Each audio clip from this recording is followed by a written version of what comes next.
Nixon's administration, all I gotta say about the Cold War is that it was during Nixon's administration that China and the Soviet Union were really dealt with as two separate powers. They cooperated in terms of Vietnam, but as I mentioned, 10 years earlier, in the late 50s, China and Soviet Union had broken away. And so what the United States began to do with Nixon is that we started dealing with China directly, unconnected with the Soviet Union. We call it opening China. We started having trade contacts with China. Prior to this, China was completely closed off. Nobody went in or went out. Soviet Union was completely closed off. But the United States, we had a visit in China, we opened up, we had some trade talks, and that basically created a triangulation where the Soviets and the China, who already don't like each other, begin to mistrust each other more because they're not sure who's going to do a deal with the United States. So to this extent, Nixon is looked at as someone who's really doing a lot to help promote a kind of strong image for the United States. After Nixon, we get Carter. Well, we got Ford, but he's only in there for a little bit. And then Carter. Carter was seen as someone who actually was fairly weak on foreign policy. And he did this through a number of things. The United States built the Panama Canal. We had a 99-year lease on it. This was in the 1890s. When it comes up, getting ready to come to the end of the lease, Carter made the decision to give up the Panama Canal, and it would not be leased by the United States anymore. It wouldn't be controlled by the United States anymore. The Panama Canal is that little river that we made to separate North and South America, so that instead of going all the way around South America, you just go through that canal and you have quicker transportation. It's a vital strategic importance as well as a trade importance. For the United States to say, well, we don't want to do that, we want Panama to do this all by itself, and we're just going to move away, looks like the United States is just not going to be worried about these third world countries that might have other influence in it. And so after this, there was an immediate rise of communist activity in other countries throughout Latin America.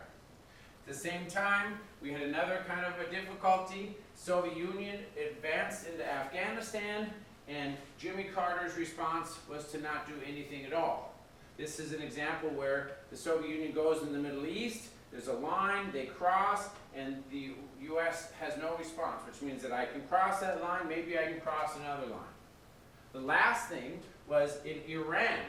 There was a revolution in Iran. Iran did not used to be as totalitarian and radical as it is today.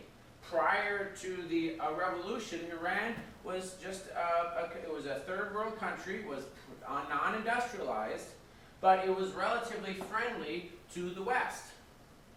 After the Iranian revolution, during the process, they overthrew the leadership, and in the process, they captured the American embassy and took all the occupants hostage. This is, in all other situations, an act of war. And Jimmy Carter did nothing about the hostage. We called it a hostage crisis. They were kept as hostages for more than a year. And it was very embarrassing for Carter.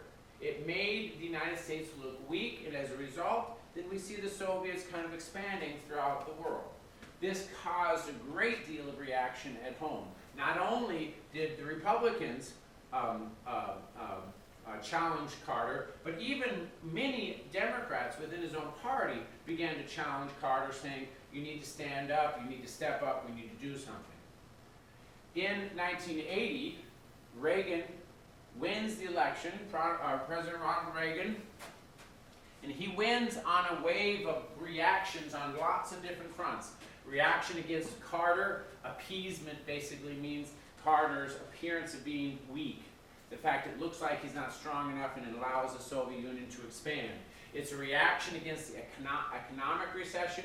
During Carter's years, the unemployment went really high, interest rates went really high, and inflation went really high, but wages went really down. It was a very bad recession.